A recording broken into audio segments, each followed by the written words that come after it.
아버지, 이 시간 우리 아이들이, 우리 학생부가 주님 전에 나와서 주님 앞에 예배드리고자 이 눈길을 뚫고 왔습니다.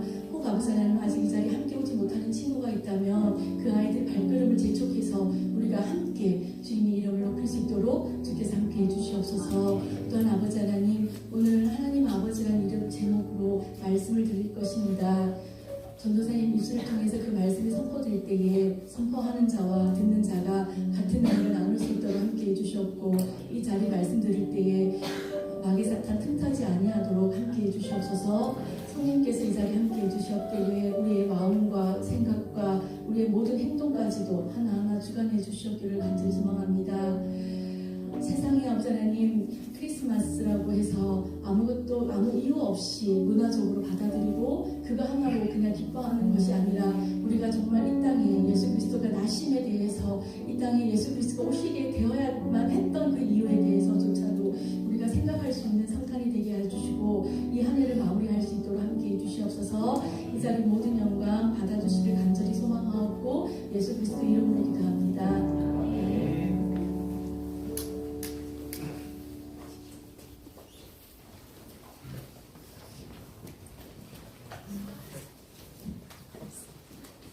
우리 교회가 다 같이 선포하고 있는 비전 선언문 다 같이 하도록 하겠습니다. 우리의 비전은 시작!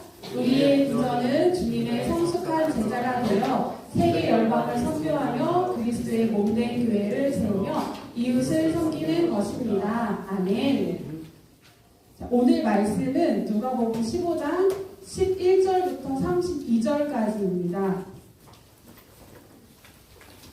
누가복음 15장 11절부터 32절까지의 말씀.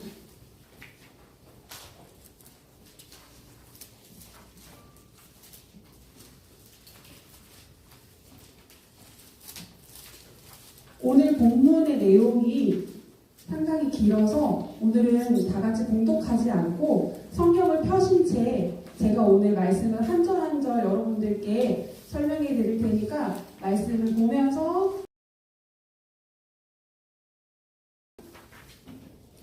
오늘 말씀의 제목은 하나님 아버지이십니다. 자, 오늘 본문의 말씀은 교회 다니는 사람이나 교회 안 다니는 사람이나 너무나도 잘 알고 있는 이야기입니다. 흔히 돌탕이라고 하는 돌아온 탕자에 대한 이야기입니다.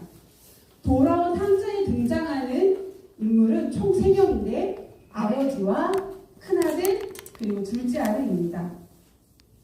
이 세 부자가 오늘 어떠한 이야기를 들려주는지 한번 잘 들어보세요.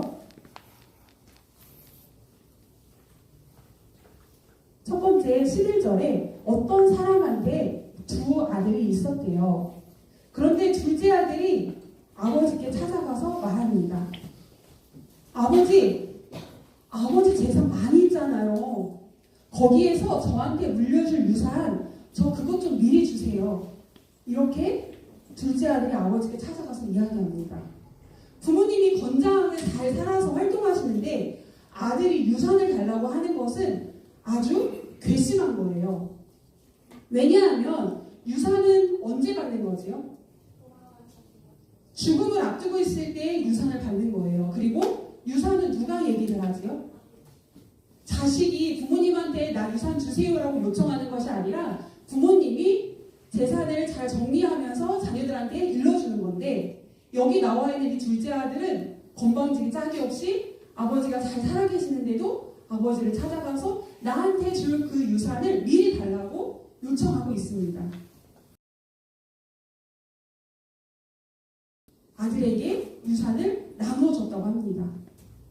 그리고 아버지의 유산을 잔뜩 받고 나서 신이 난 이 둘째 아들은 며칠 되지도 않았는데 자기의 재산을 전부 다 모아가지고 아예 멀리 떠나버립니다.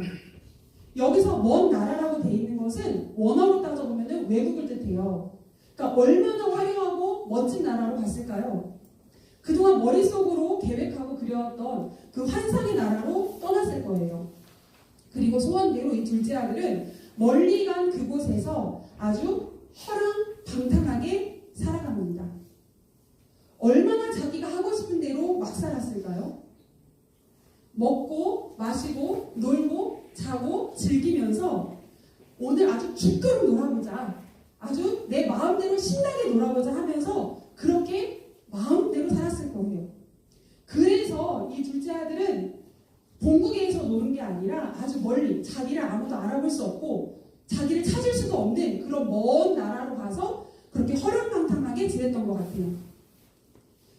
그런데 이렇게 정신없이 막 놀다 보니까 아버지께 받았던 그 많은 재산을 금방 다 소진하고 간 거예요. 가져온 돈을 다 낭비할 때쯤 되니까 이 나라에 아주 강력한 흉년까지 찾아왔어요. 이때는 산업이 발달한 게 아니기 때문에 농산물로 그 나라의 경제가 이루어지고 있는데, 흉년이 들었다는 것은 국가적인 큰 재난이 임했다는 뜻이에요. 그러자 이 둘째 아들이 완전하게 빈털터리가 되었고, 이 둘째 아들은 먹고 살기 위해서 한 사람을 찾아갑니다. 그리고 그 사람에게 가서 자기를 일꾼으로 써달라고 요청을 해요.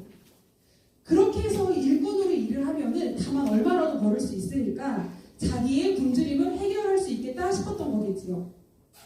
그런데 하필 여기서 이 둘째 아들이 하게 된 일은 무엇이었냐면 돼지치는 일이었어요.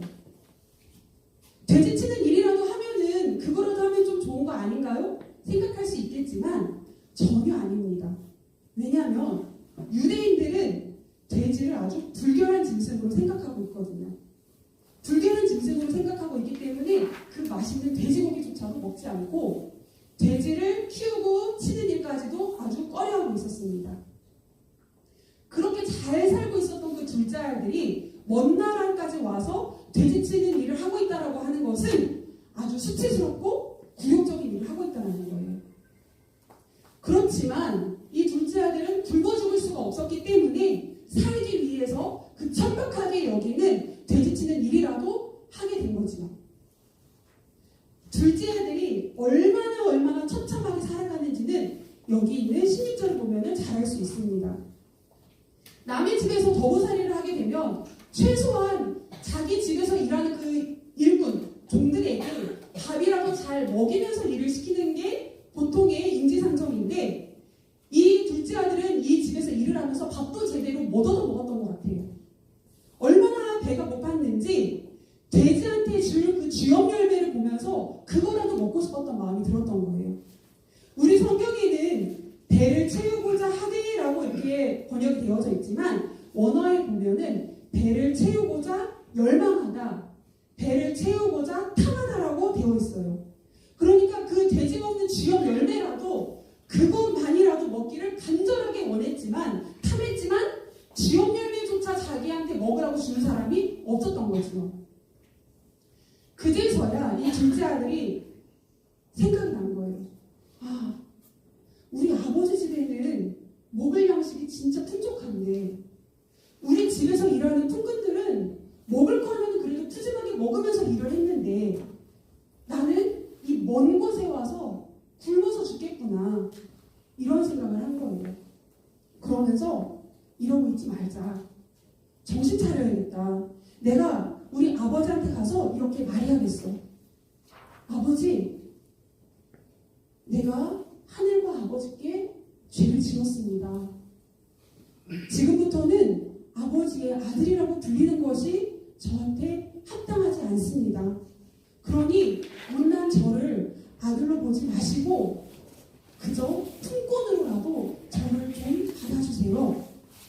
이렇게 이야기를 하려고 마음을 먹고 일어나서 아버지가 계신 집을 향해 이제 떠나기 시작합니다.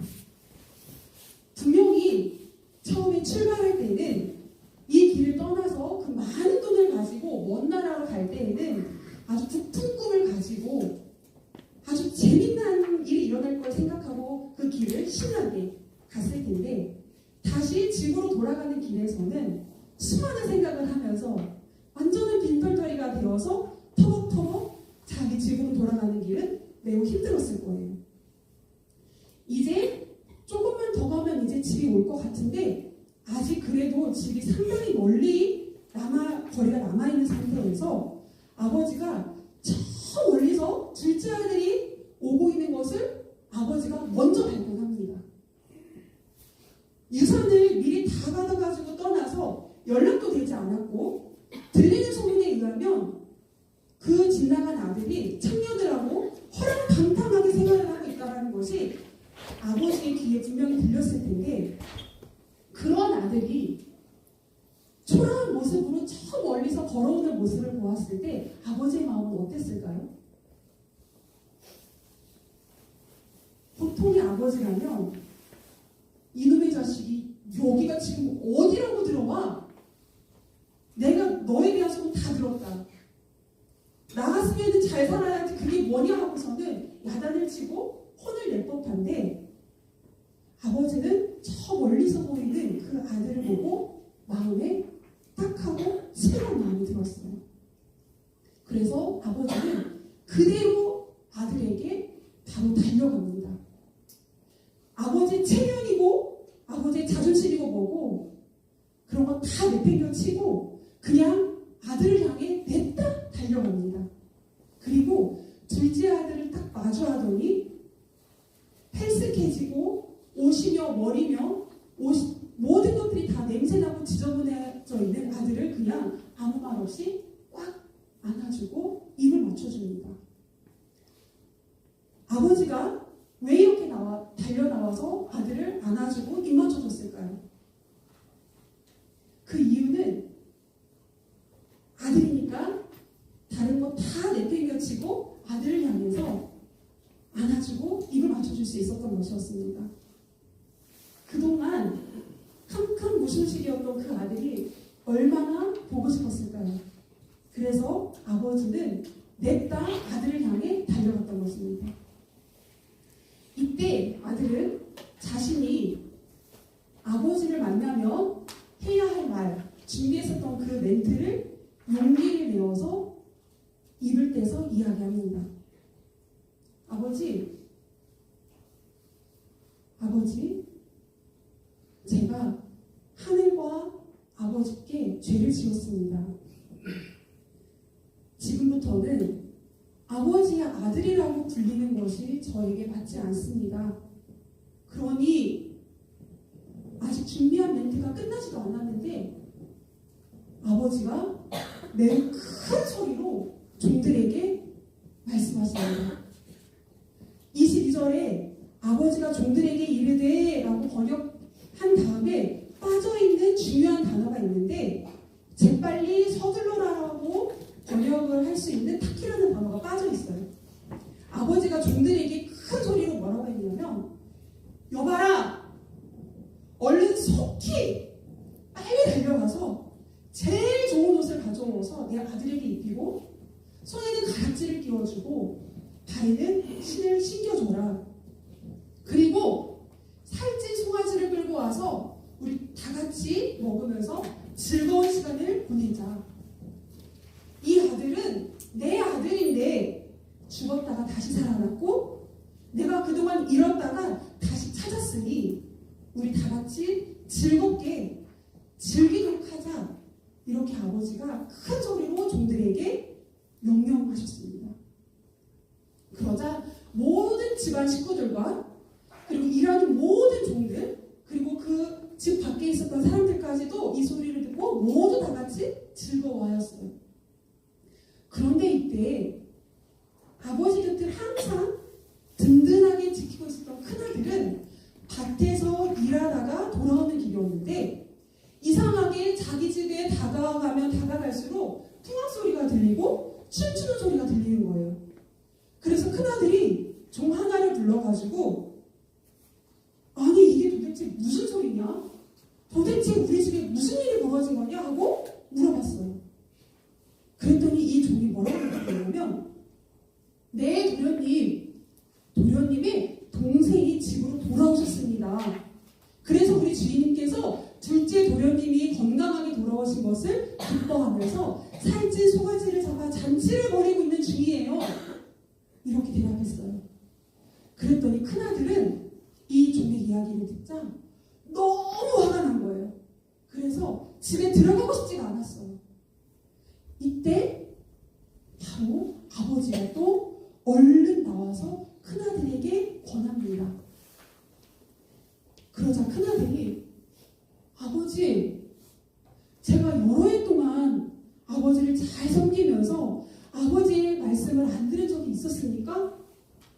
그런데 그런 열심이었던 저에게는 송아지는커녕 작은 염소 새끼 한 마리도 저한테 잡아가지고 너 친구들하고 한번 같이 놀아라 하고 잔치도 벌여주지 않으셨는데 버릇없이 아버지한테 유산을 미리 받아가서 청녀들하고 같이 흥청망청 그렇게 놀다 온 저 못되먹은 녀석한테는 저렇게 살찐 송아지를 잡아서 잔치를 벌여주시는 것입니까?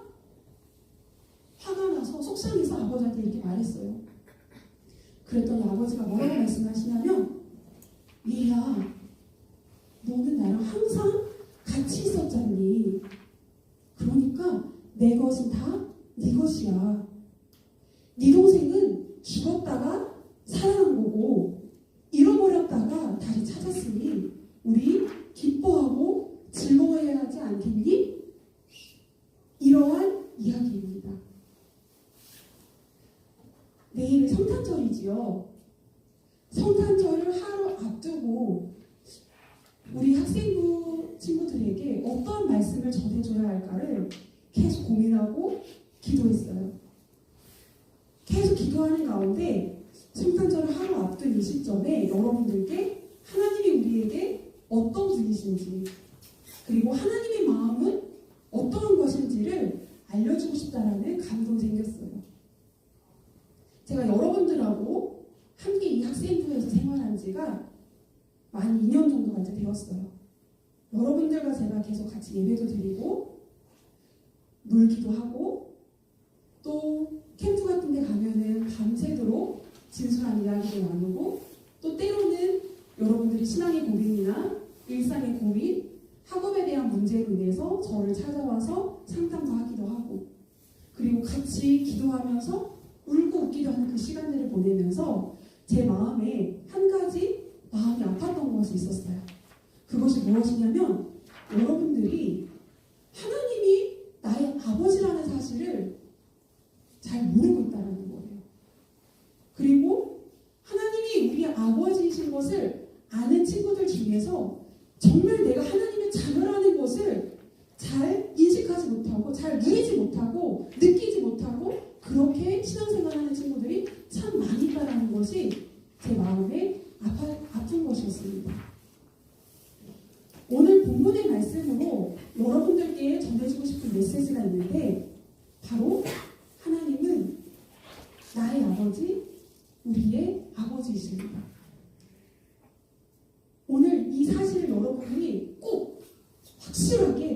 잘 새기고 돌아가셨으면 좋겠습니다.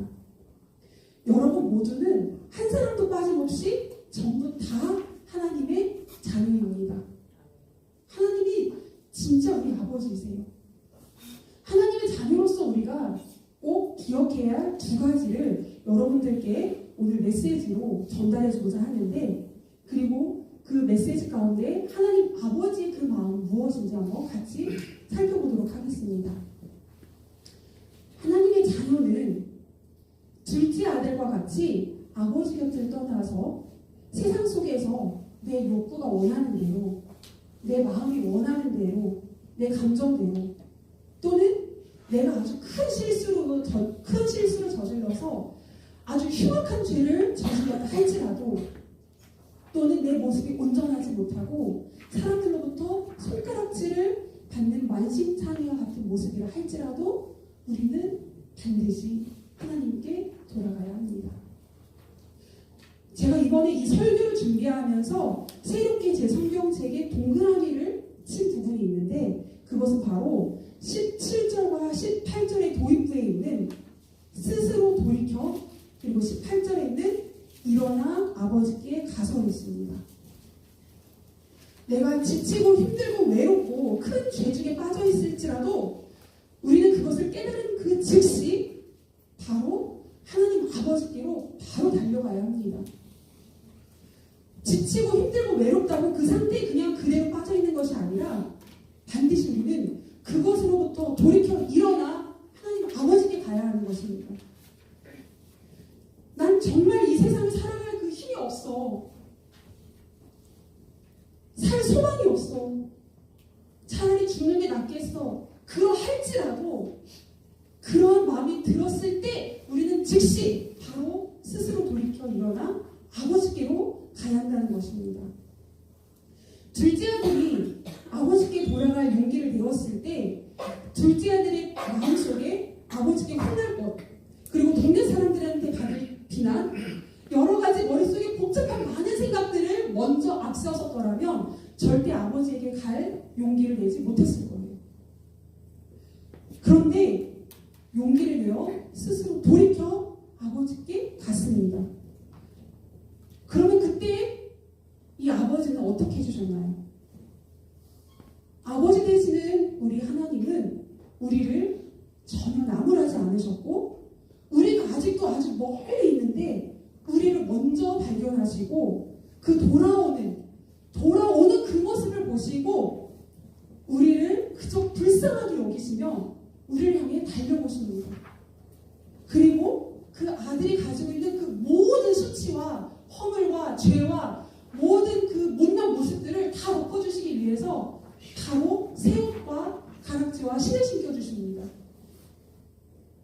그런데 여기서 참 이상한 것 중에 하나가, 이렇게 못난 아들을 아들로 받아주신 것만으로도 사실 굉장히 감사한 거잖아요. 너무나도 이것만으로도 감사하잖아요. 그저 푼건으로라도 받아주세요라고 할 마음으로 용기 내어서 갔는데, 이렇게 거대한 환영식을 새 옷을 입히고 가락지를 끼워주고 신을 신겨준 거, 거기서 끝난 것이 아니라 아버지는 살찐 송아지를 잡아서 큰 잔치까지 벌여주신다고 합니다. 왜 아버지는 그렇게 큰 잔치까지 벌였을까요? 잘 생각해 보세요.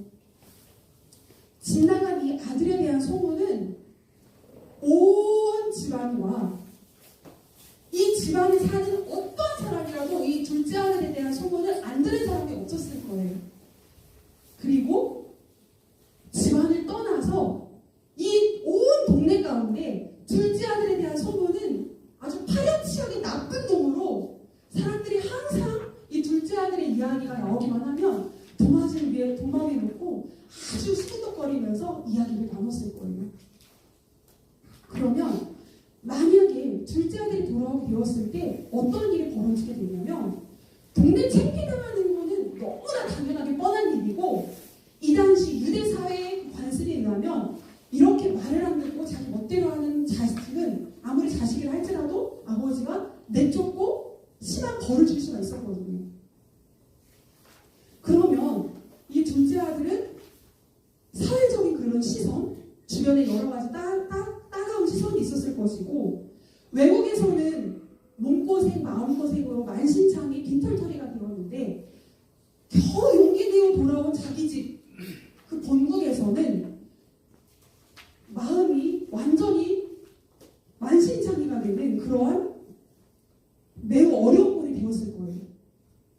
그래서 아버지는 아무도 돌아온 내 아들에 대해서 정지하지 못하도록, 그 누구도 내 아들에 대해서 함부로 얘기하지 못하도록 이리 잡아내라고, 저 나쁜 둘째 아들 우리가 혼쭐 내주겠다고 그렇게 하지 못하도록 아버지가 말씀하시는 겁니다.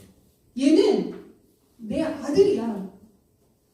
얘가 어떠한 잘못을 했고 이전에 어떠한 소문이 있었고 어떠한 모습이었다 할지라도 얘는 다시 돌아온 내 아들이야. 너네들이, 당신들이 내 아들에 대해서 함부로 말할 수 없어. 정죄할 수 없어. 내가 내 아들을 이렇게 받아줬어. 이것을 알려주고 싶으셔서 그렇게 온 동네가 떠들썩하게 풍악 소리가, 춤추는 소리가 들릴 정도로 큰 잔치를 벌였던 것이 아닐까 생각해 보았습니다. 이렇게 아버지는 우리를 향해서 완전한 보호자가 되어주십니다.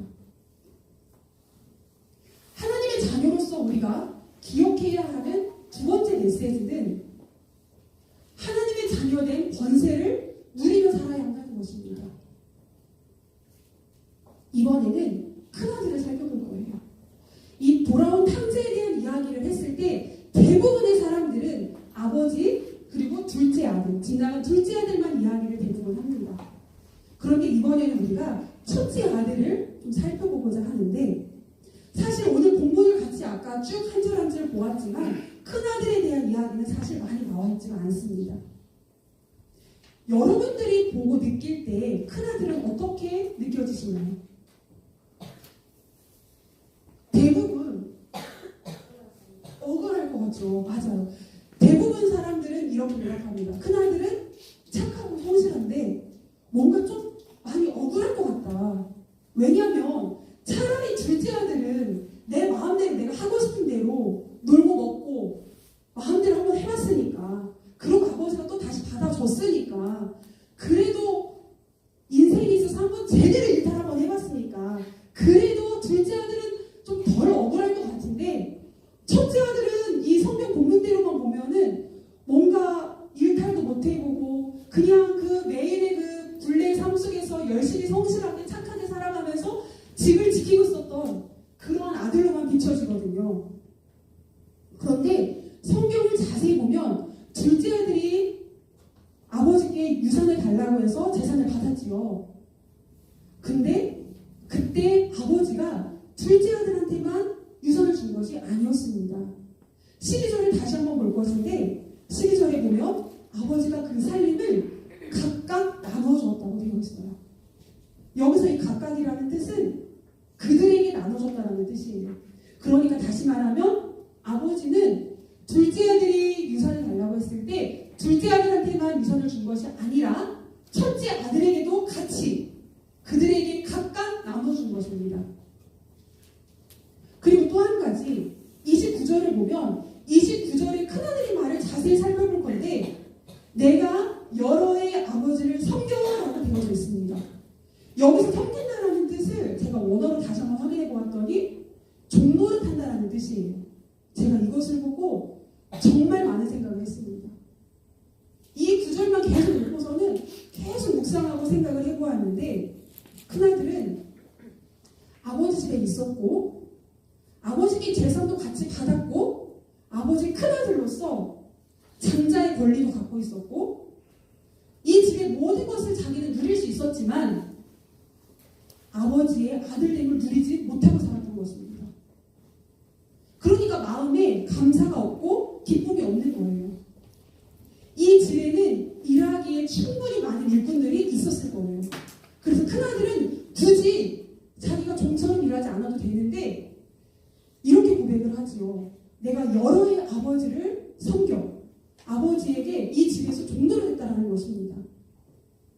종노릇이라고 하는 것은 자기가 종이 아닌데도 불구하고 종처럼 그렇게 하는 것을 종 노릇이라고 하는 것입니다.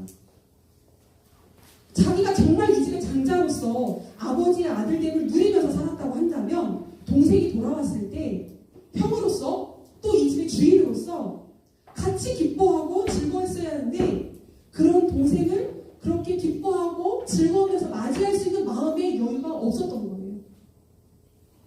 여기에서도 근데 또 한 가지 아버지의 마음이 보입니다. 큰아들이 화가 나서 집에 들어가려고 하지 않았을 때에도 이때도 아버지는 이 큰아들을 그냥 혼자 내버려두지 않으시고 또 옆에 계셨습니다. 우리 성경에는 아버지가 나와서 권한대 라고 되어 있는데 원어를 살펴보면 원어를 살펴보면 권한대라고 하는 표현은 위로하다, 강구하다는 뜻이에요. 그러니까 다시 말하면 아버지가 나와서 큰아들에게 위로하고 간구했다라는 뜻인 거죠. 아버지가 큰아들을 향해서 그 속상한 마음을 달래주면서 좋은 말로 위로하면서 집에 들어가기를 간구했습니다. 그러면서 아버지가 얘야, 너는 항상 나와 함께 있었잖니. 내가 가지고 있는 모든 것은 다 네 것이야. 아버지의 것은 다 아들의 것이라고 말합니다. 종은 아무리 열심히 일하고 그 집을 위해서 평생을 충성을 하고 섬겨도 절대 그 집안의 모든 것이 자기 것이 될 수가 없습니다. 그러나 아들은 다르죠. 아들은 아들이라는 신분 하나만으로도 그 집의 모든 것을 누릴 수 있고 가질 수 있는 존재인 것입니다. 내가 아버지의 아들이어도 그 아들됨을 누리지 못한다면 오늘 큰아들과 같이 나는 종노릇 하면서 살았어요 아버지, 그래서 나는 억울해요, 이렇게 고백할 수밖에 없는 것입니다. 예수님이 이 땅에 오신 이유는 우리의 모든 죄를 다 대신 짊어지시고 그 죄값을 다 치르시고 우리를 구원하기 위해서 오신 것입니다. 그 이유는 우리를 사랑하시기 때문이고, 우리를 사랑하시는 이유는 단 하나님, 우리가 하나님의 자녀이기 때문에, 하나님이 아버지이시기 때문에, 아버지만이 그렇게 자식을 살릴 수 있는 것입니다. 요한복음 1장 12절에 보니까 예수님을 믿고 내 입으로 예수님이 내 구주라는 것을 시인하기만 하면 우리는 하나님의 자녀가 됩니다.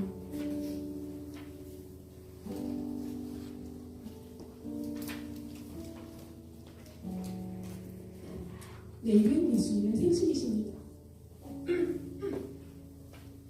하나님 아버지는 자녀된 우리를 구원하시기 위해 하나님 자신이 육신을 직접 입으시고 하늘의 모든 영광 다 버리시고 이 땅에 가장 낮은 모습으로 보여줬습니다. 그것이 바로 하나님 아버지의 마음이십니다. 자녀를 살리고자 하는 그 아버지의 절절한 마음은 자기의 육체를 갈기갈기 찢기까지 자신의 체면과 자존심 모든 것을 다 뒤로하시고 그냥 자녀를 살리고자 그렇게 십자가에 돌아가시기 위해서 이 땅에 모신 것입니다. 여러분들의 마음 가운데 이 시간부터는 하나님은 나의 아버지, 아버지에게는 모든 것을 다 요청할 수 있어요. 아버지 앞에서는 떼쓸 수도 있고 은총도 부릴 수 있고 하나님 아버지한테는 모든 것을 다 말할 수 있습니다. 우리를 위해서 모든 것을 다 내어주신 분이신데 여러분들이 하나님 아버지의 자녀라는 것을 확실하게 기억하고 그 자녀의 권세를 반드시 누리면서 살아갔으면 좋겠습니다. 이 시간 우리 다 같이 기도할 건데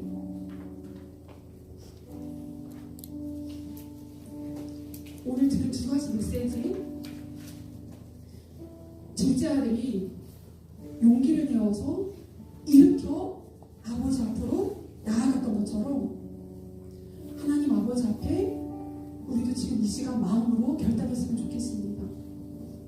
내가 지치고 힘들고 어렵고 그 아픈 마음을 그대로 안고 있는 것이 아니라 이제는 일어나 일으켜 돌이켜 아버지 앞으로 나아가야 합니다.